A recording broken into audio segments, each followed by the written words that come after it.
So of all, I'd like to thank all of you for coming today to my master event. It's a privilege to have all of you.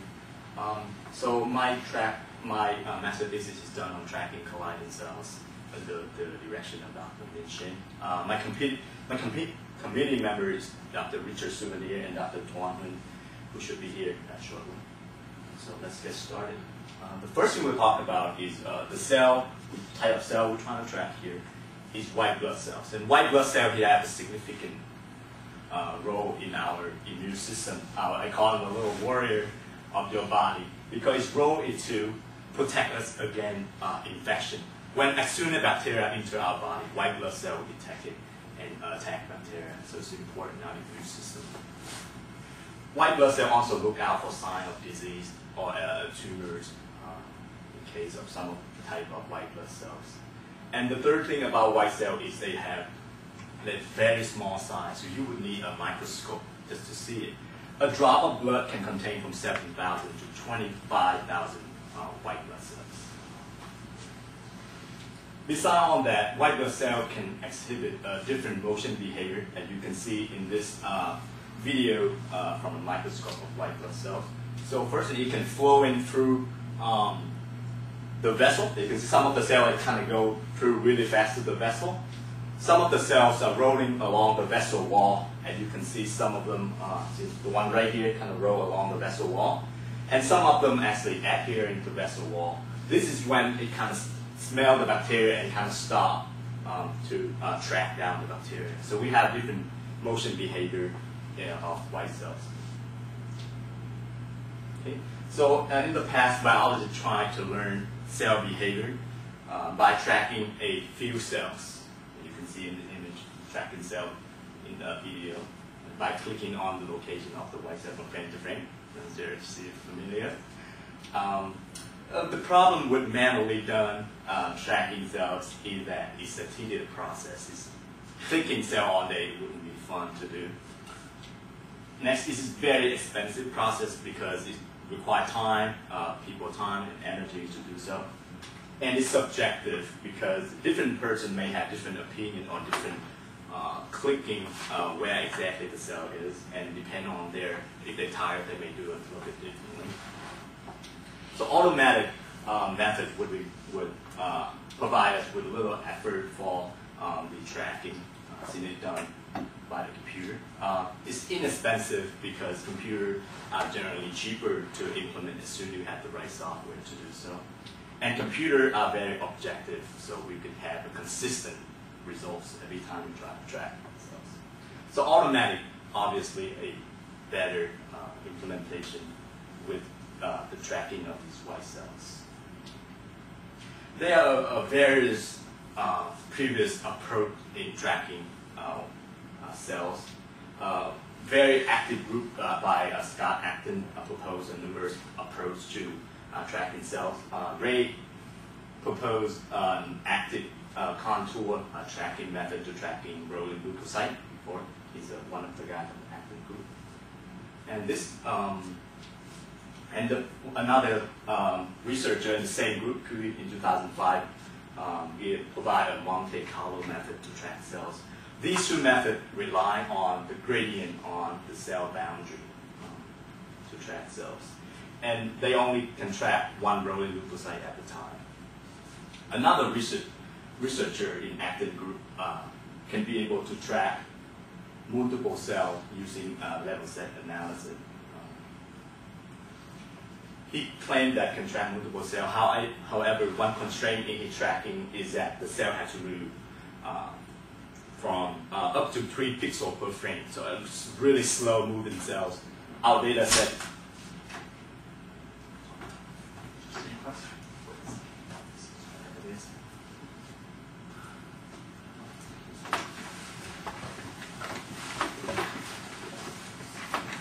It's computer science and this science.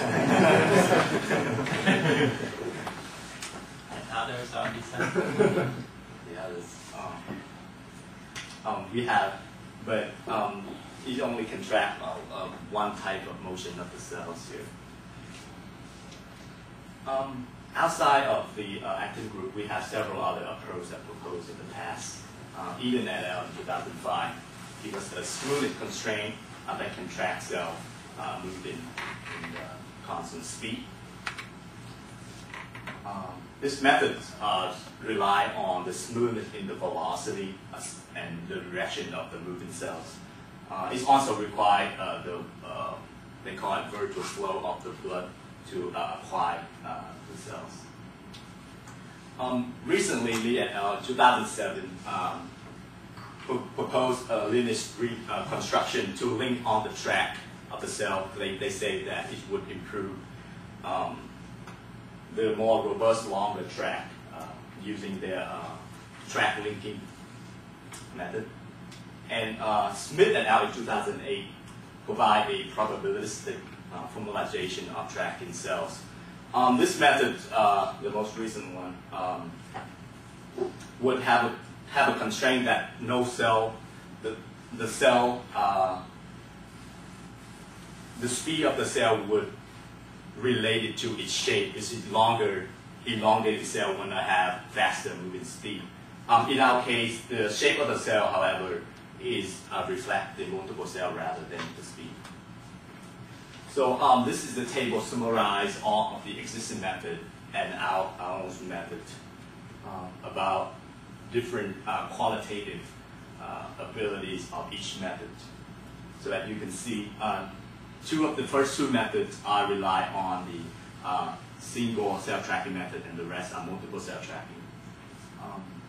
The first two using contour to represent the cell shape level set, and then the last four methods is using the centroid of the cell or point to represent. Exit or entry is the ability of the tracking method that can detect new cell coming in the tracking scene or cell that exit the tracking scene from anywhere in the image. Occlusion can be cell to cell occlusion or cell to other object in the scene occlusion.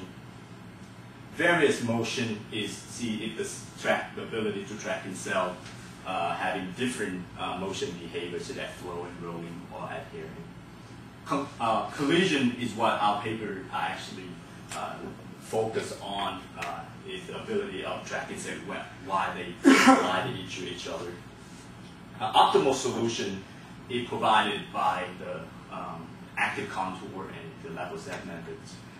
With multiple cell tracking, it would be harder to implement an optimal solution for tracking. So as you can see here, our method is a multiple cell tracking using point presentation, and it can implement the entry and exit of cell, handle collusion, various motion, and collusion. Quick question. Is it Optimal with respect to what? The optimal solution, they claim that it would, the solution proposed by those methods are optimal throughout the entire tracking sequence. Do you know what they're measuring to say it's optimal? So parameter that it's optimal? The optimal could be... Is that cool because they consider almost like exhaustively? The active contour, yes, it would evolve so that the last position of the contour would be the best position possible. So the challenge here is at the cell moving with different speed, we have collision of cells happening. So this is one of the main challenges that we had to face in tracking colliding cells. And I show you a video of the cell colliding to each other, so you can see two cells coming, collide to this cell for several frames, and then keep going and collide to the other tracking. So collision is a problem because in a collision, cell motion and appearance can be different. Before collision, the cell can move in, flowing really fast to the vessel. As soon as it crashes or collides to the other cell, the velocity of the motion is almost zero, so it can be very different from inside a collision and outside a collision. Appearance of the cell is also different because now the cell appear to us is a bigger blob, so it can be represented, maybe look like a single cell instead. Secondly, is the change between during collision and outside collision is abrupt. So the motion, as you can see, is very abrupt from no collision, and then the next frame of collision, the velocity instantly change. And the motion also change from appearing of one cell to appearing of two cells. That's some of the challenge we have to face. So this is just an example of a collision and how an Eden method that can handle and how our methods can handle collision. And you can see up here, when the cells start colliding, Eden incorrectly correspond the cells, while our methods robustly correspond cells throughout its course of collision. So Eden method returned us with broken track, and you can see here the static cell started to move in Eden methods, and it broke the track of the other moving cells, so it returned with broken track, whether our method gives robust tracking. Could you highlight where the tracks are broken? So it's right here, one track here, and they come to here. The other track is supposed to stay in one place, but they start moving, and up here they broke the track one more time. So they're broke into several tracks there. Our approach, our goal is to improving track colliding cells, and we do so by having separate collision states to represent a cell that inside a collision or outside the collision. So it has separate collision state. And we're testing multiple hypotheses of cell motion and appearance at the transition between abrupt motion parent or transition between different collision states. And this diagram quickly shows our approach using multiple hypotheses. We have 4 possible hypotheses giving different direction of prediction of the cell will be in the next frame. And we corresponded these predictions with the observation from the detection part to update the track. We will go in detail these methods during this presentation. So first, we need to detect cells. A cell detection is required for most tracking method, either throughout the frame or first frame when the cells are first seen. So we need cell detection to do so. So cell detection basically have an input of an image, microscopic image. And we approach cell detection by classifying the pixel in the image as cell pixel or background pixel. And the result is we have a group of cell pixels kind of clustered together, and the rest is classified as background pixels. I'm going to go over the problem that we're facing while we're trying to detect cells. We have variation of cell appearances within an image. It means that inside, in the image, the cell can appear very differently. We have some cells that are brighter than the other.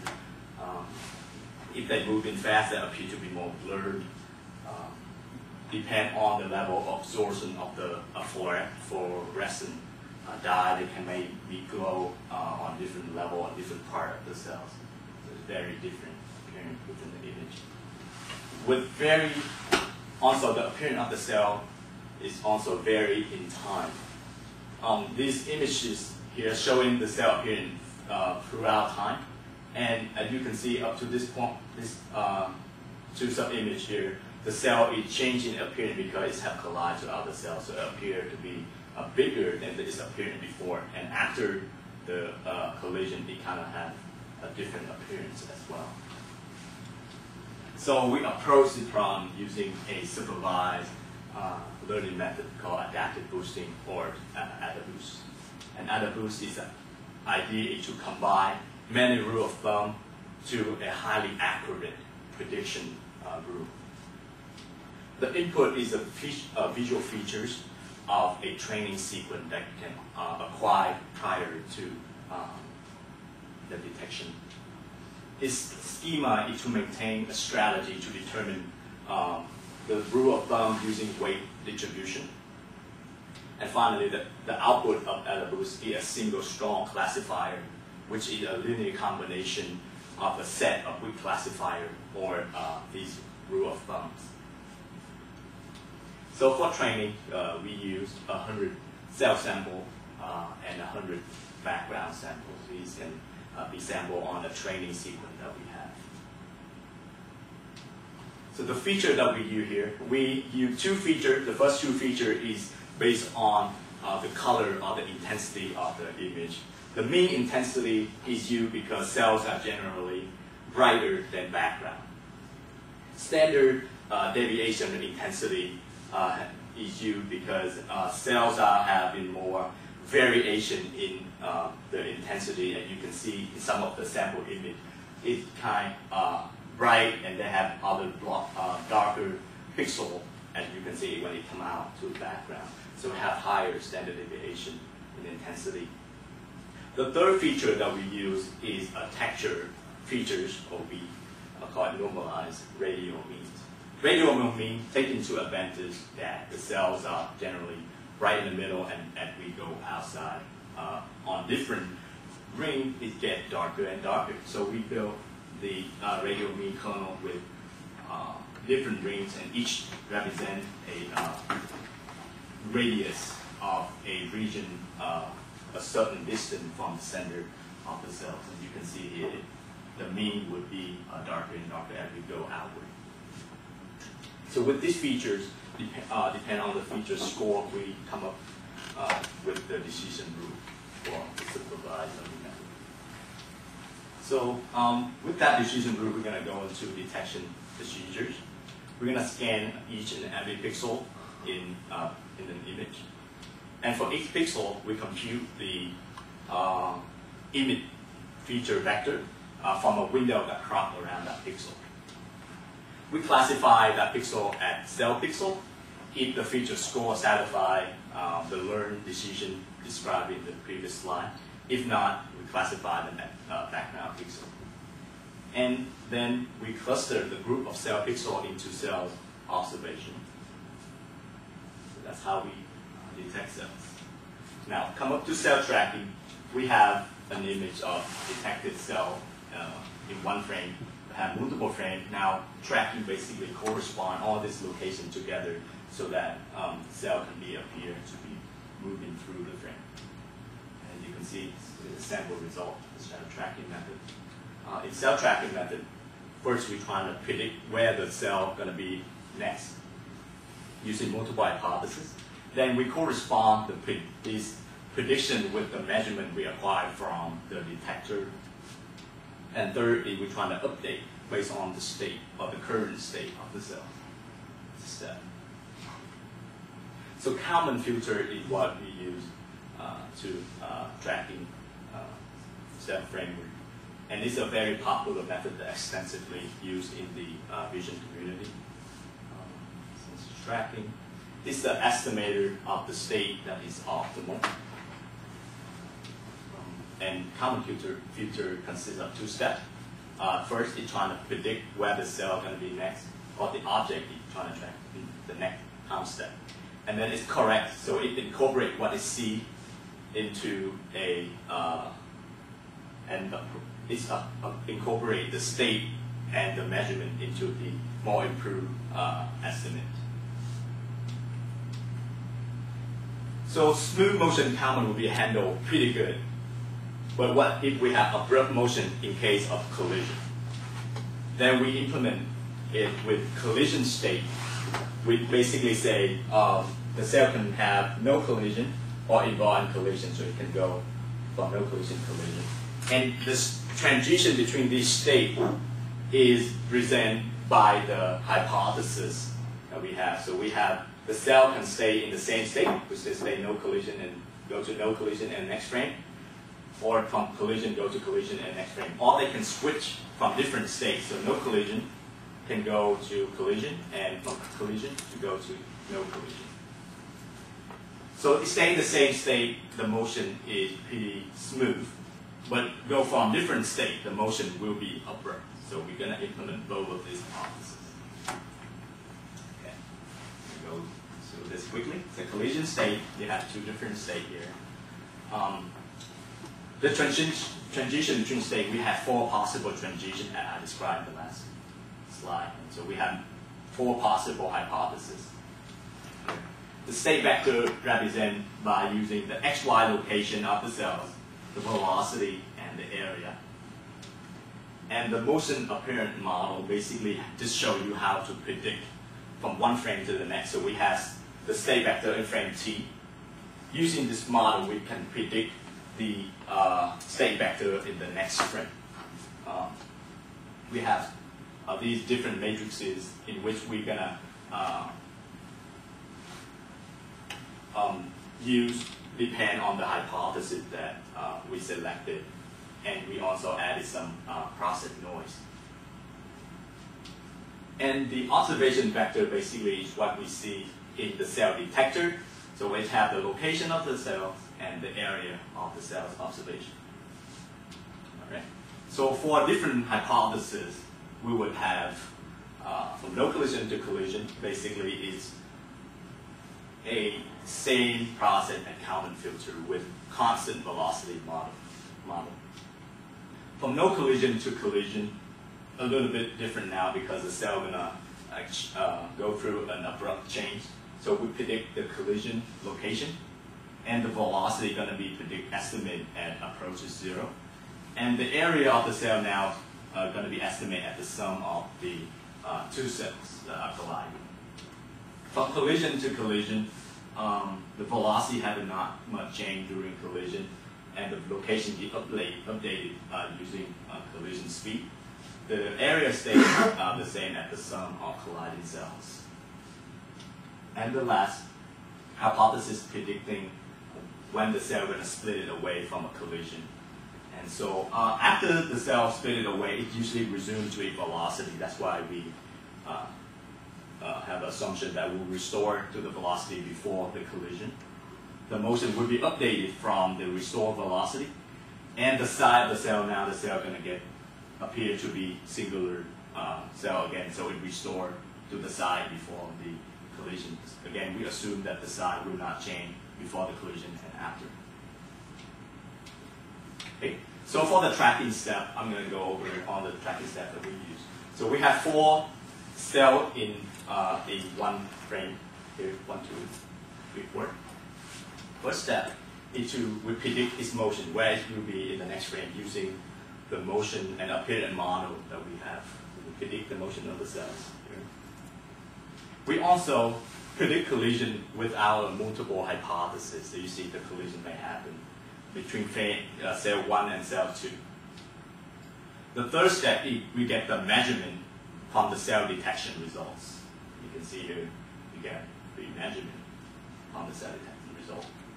And then we get the error in position and area between all possible pair of prediction and measurements. Here I just show the different in positions. So we can get the error in position here.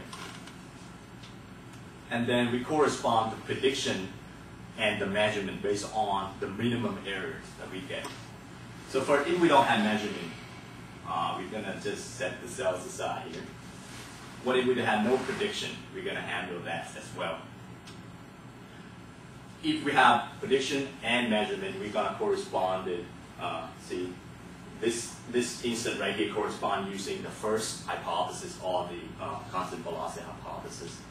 And we can correspond to the collision hypothesis as well. These cells are colliding, and it returns a smaller error in collision. So that's why we correspond them in the case of a collision. And then after that, we update the cells.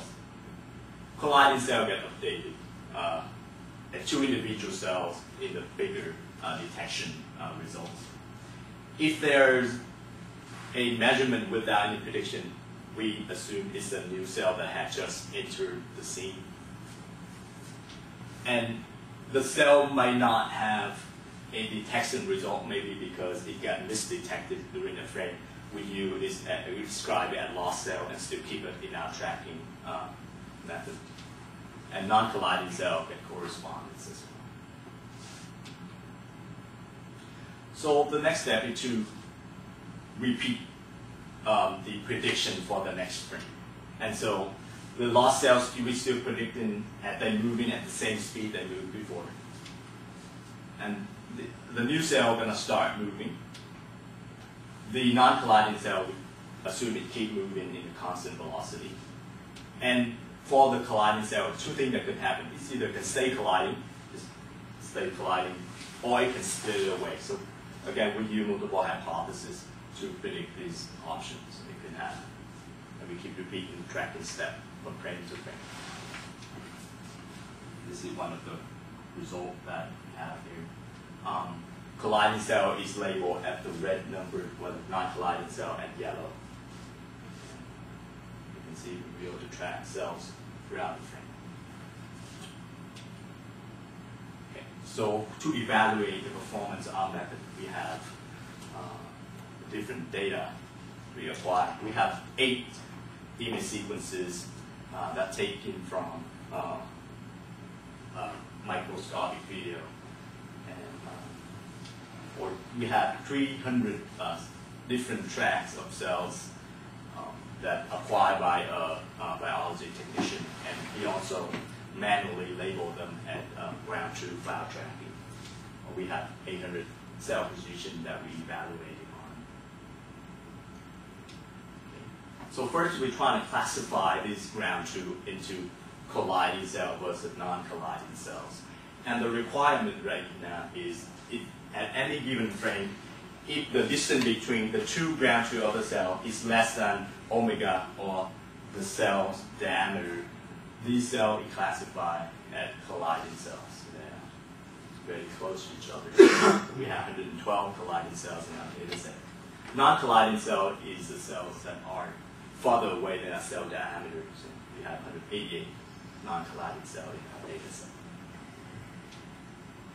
For evaluate, we compare with existing methods. The first existing method is a smoothness constraint proposed by Eden as a part of this paper, the system paper. The smoothness constraint takes into account that cell will move in a smooth motion or constant velocity and a flow with the blood. So the methods require a blood flow direction, which we provided. A single hypothesis method is equivalent of our method, only use the constant velocity model so we call them single hypothesis. And the third is our multiple hypothesis methods that is proposed. And to objectively evaluate, we provide all 3 methods with the same detection results, the same blood flow direction, and the same tracking parameter for the case of single hypothesis and multiple hypothesis.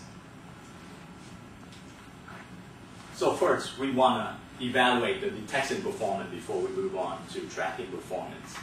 So, and detection performance can be evaluated at the number of true positive or the number of true cells that we track.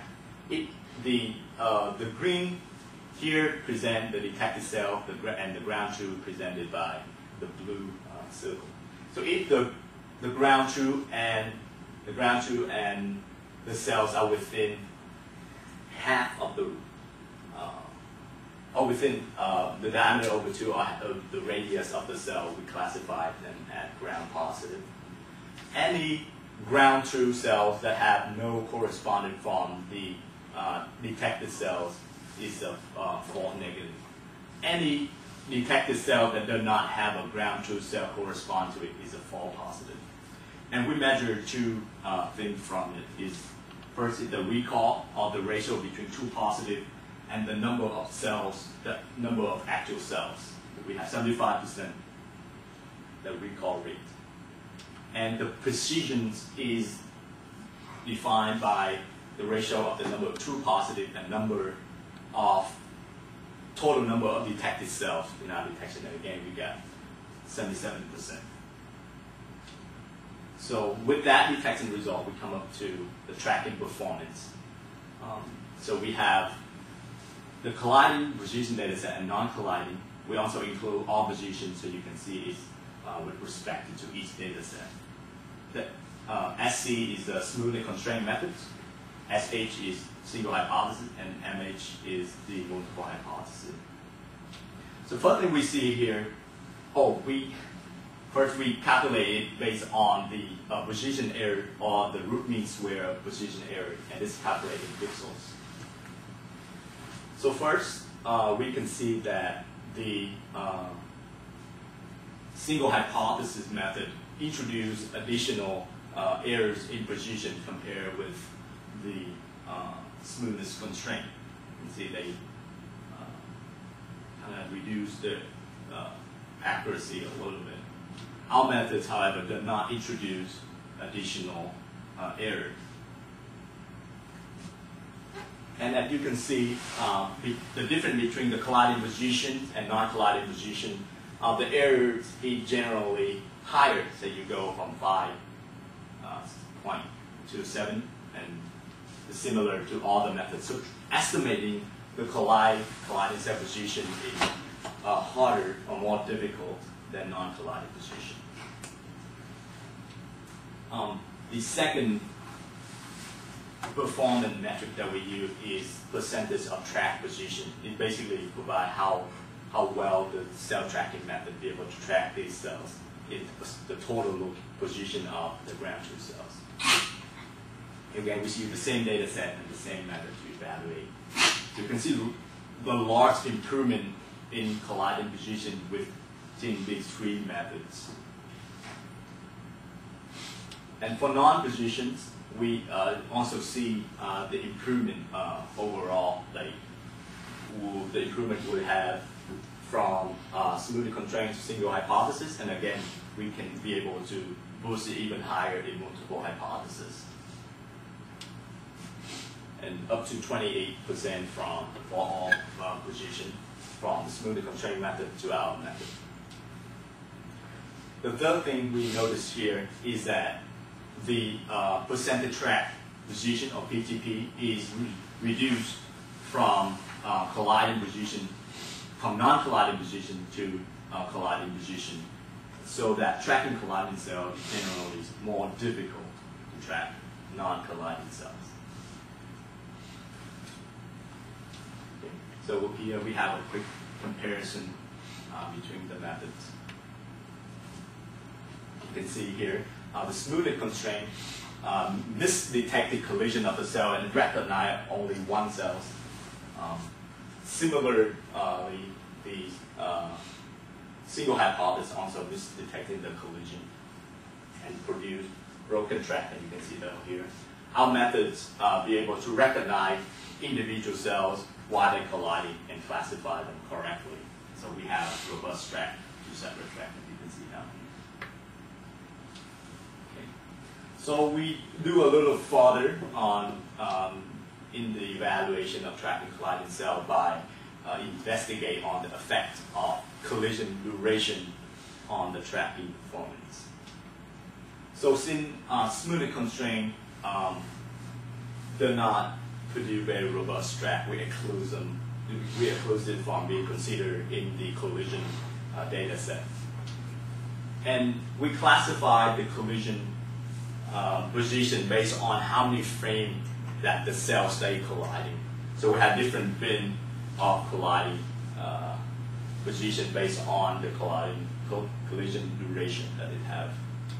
And we still have 112 colliding cells that we evaluated on.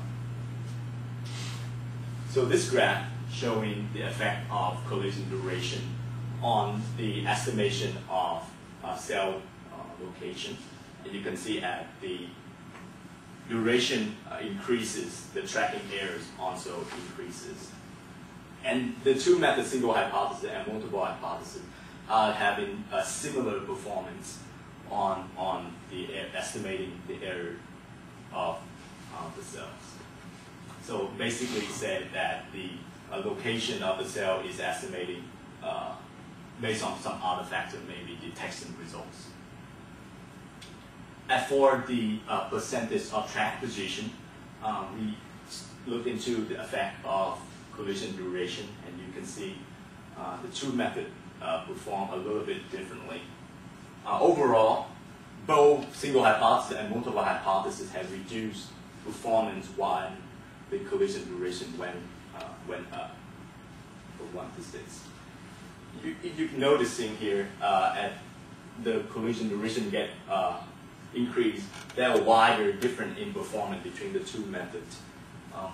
One reason that can be explained here is that at the collision get increases, our method would be able to track successfully more colliding cells than a single hypothesis. You can see the performance of single hypothesis had dropped into about 50% from above 60% that they have. So they basically be able to track only 1 out of 2 colliding cells in this case, and our method is better performance. Great. How many cells are in each one of these bins? So they have different number of cells in each bin because we classify it based on the number of duration. So 112. There are varied number on each bin roughly. I'll say 10 to 15, and then one bin may have more than the others. So that's frames, or is that? These are the number, yeah, frame. The collision duration is by frame. There's any roughly the same number of cells stayed together for 6 that they did for 1? So unfortunately not, because there are a lot of cells that collide in lower duration than higher duration. So we actually can't control that number. It's done. We You classify. just don't know what it is. So you can find that out really quick. You know, but you just don't remember. Right, I don't remember the exact number. So I guess the question here is, when you go up to 4, 5, and 6, the number of samples that you use to compute those numbers are not like 1, right? No, they not at 1. However, they have the number in this higher bin is smaller than the lower bin. Okay. So the next discussion here is we investigate on how detection impacts on the tracking.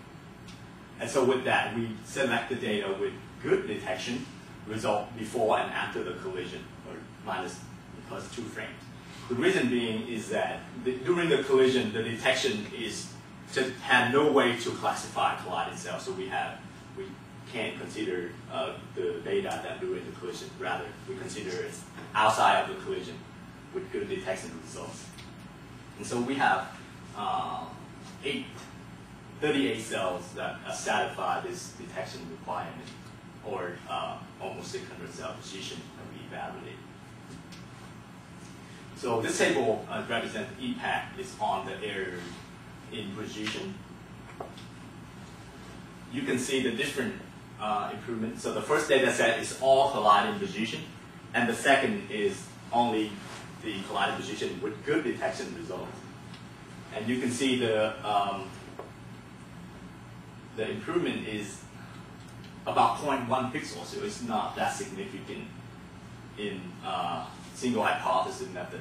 However, in multiple hypothesis, the difference is up to 1 pixel, or I would say about 20%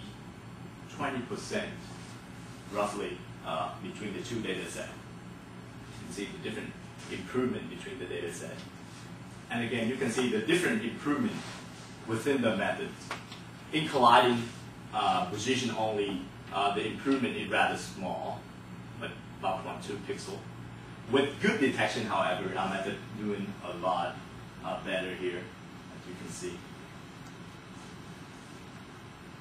So overall, the colliding precision with good detection would give us better estimation of the cell location, and especially in the multiple hypothesis, we're able to classify the cells better than the single hypothesis method. As far as the percentage track precision, we're going to see the impact of good detection here. So single hypothesis is be able to track up to 70% of the time from 63. And so it's a large improvement between data set. Our method be able to track 16% more. In this case, we go from 72% to 88%. And you can see the difference between the performance of 2 methods also change from 9% in colliding precision to 18% in the data with good detection results. So you can see the multiple hypothesis method achieving high performance in tracking is 88% in the good detection data set. So So I showed you again another video of the detection results, a cropping from a region B. You can see that 2 collisions happen in this data. One cell, it collides with one cell for a little bit, and then start move again, and then collides with other cells that are moving on opposite direction. So you can see the tracking is represented separately 2 or 3 robust track in this case.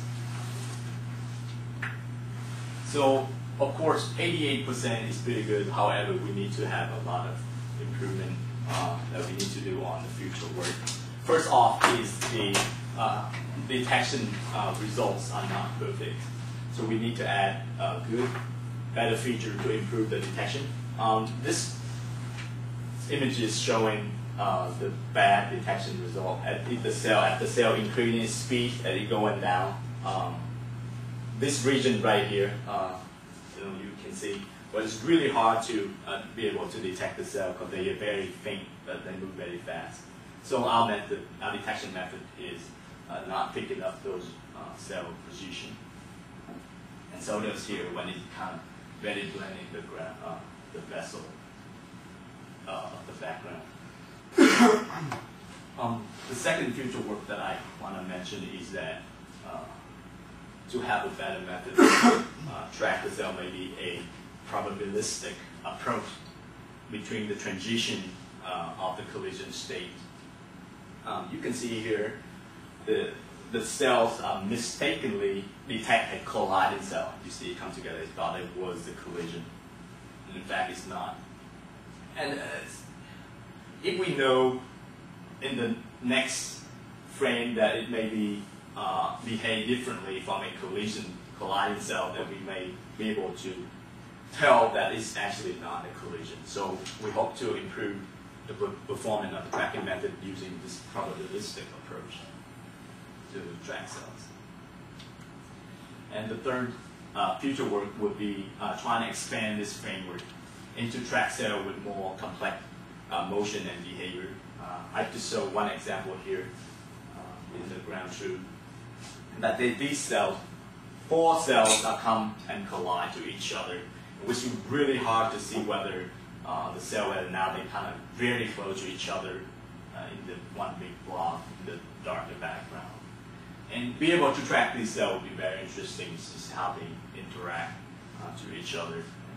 Apparently this, our proposed method haven't been able to handle colliding cell with more than 2 cells. So I hope to add this into the future work that will be done next. So in conclusion, we have a method to track multiple cells, including colliding cells. We incorporate common feature and multiple hypotheses for each collision state. And our methods improve 28% in track position when compared to a previous work.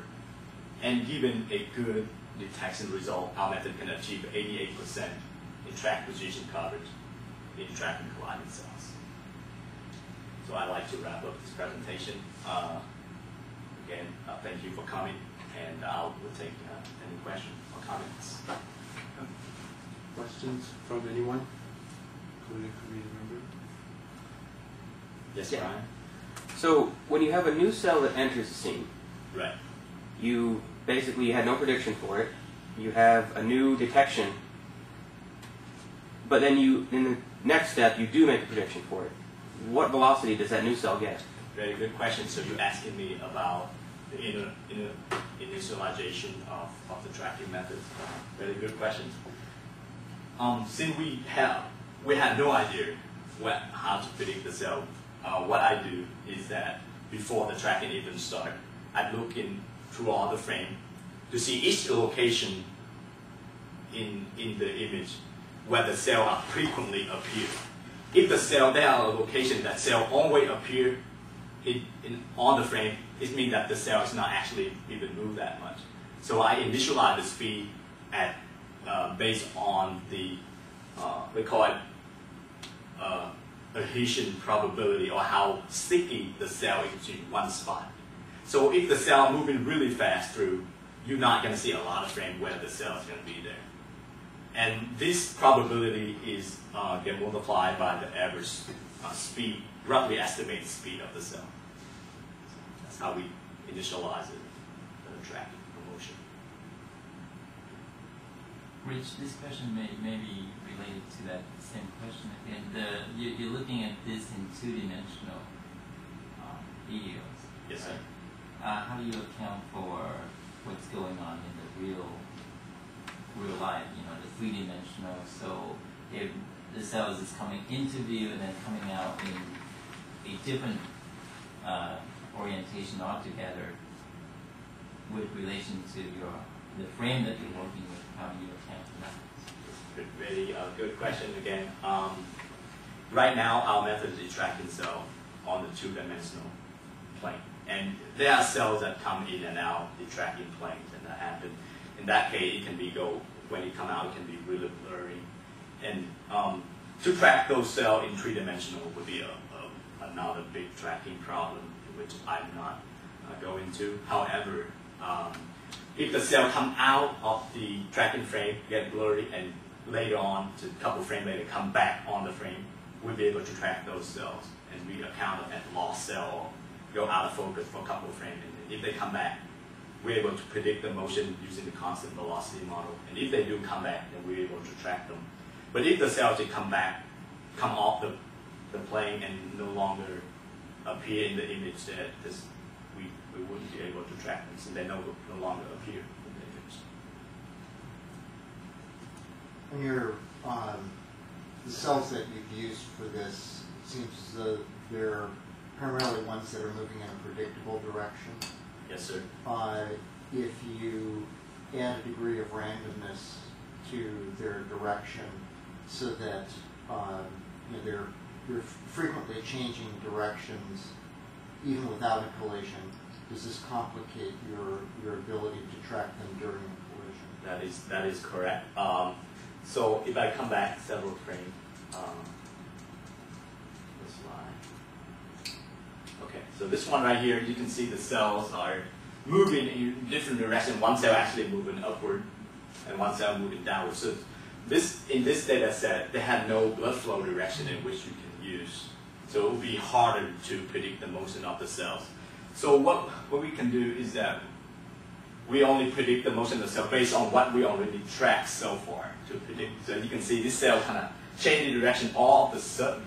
So we take a tracker a while to catch up with what is motion.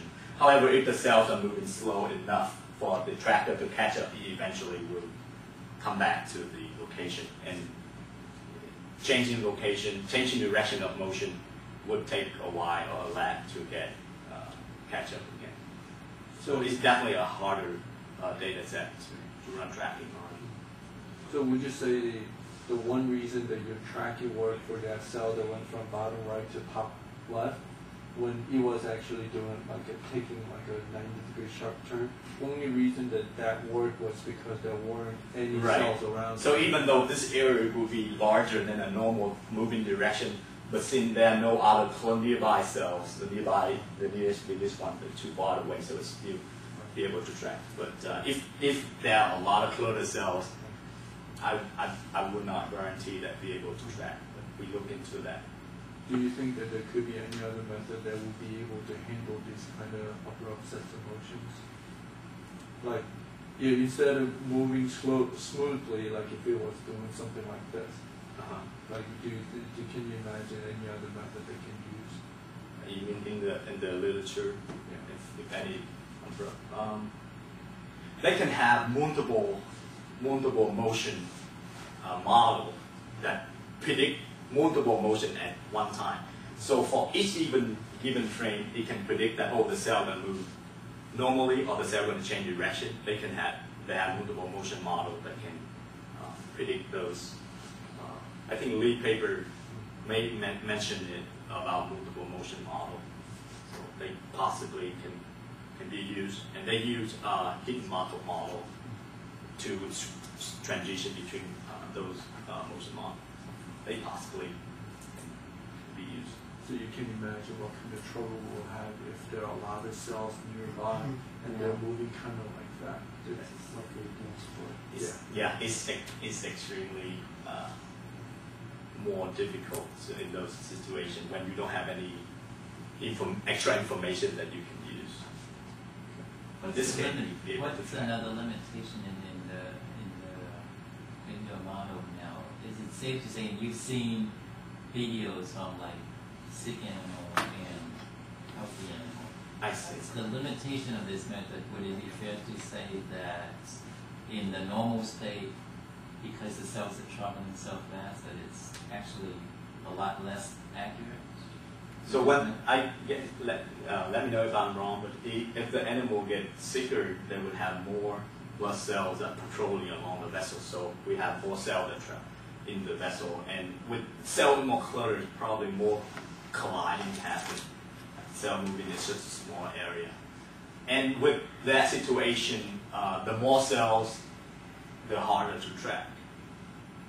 We have in one data set actually a lot of cells traveling in the vessel, and the tracking performance that I can see is a little bit reduced compared to the data set that have less cells. So that will impact the tracking performance if you have more cells to track. Does that answer your question? Half of it. Okay. Well, Yeah, that has to do with, if all the cells are traveling really fast, and you said in your talk that you have trouble detecting or tracking those cells, so they travel at a certain speed. So I guess my question is, looking at the normal and the abnormal, would it be fair to say that in the normal ones, that was very difficult or very inaccurate using this method? So fast-moving cell, if the fast-moving cell is getting detected, this means it gets detected, and it moves into relatively smooth motion or constant velocity, then our method should be able to track it. So I guess your question, if I could elaborate a little bit more, is would you see different level of error among different conditions? Right. And because that could introduce some undesirable bias toward the result that you I see. So I guess you might not know exactly. I'm guessing that you haven't done analysis on that, and it might be worthwhile to just. I see. So we can pay attention to the fast-moving cell to see how well it does. Okay. Any other questions? I saw Nguyen may have a question. Okay. Okay. So first, let's thank the speaker. Committee member can have our own time for questions. All right. So, yes.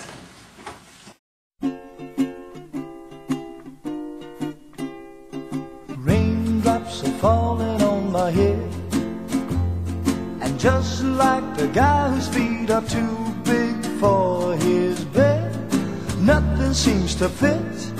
Those raindrops are falling on my head, they keep falling. So I just did me some talking to the sun, and I said I didn't like the way he got things done, sleeping on the job. Those raindrops are falling on my head, they keep falling. But there's one thing I know, the blues they send to meet me won't defeat me. It won't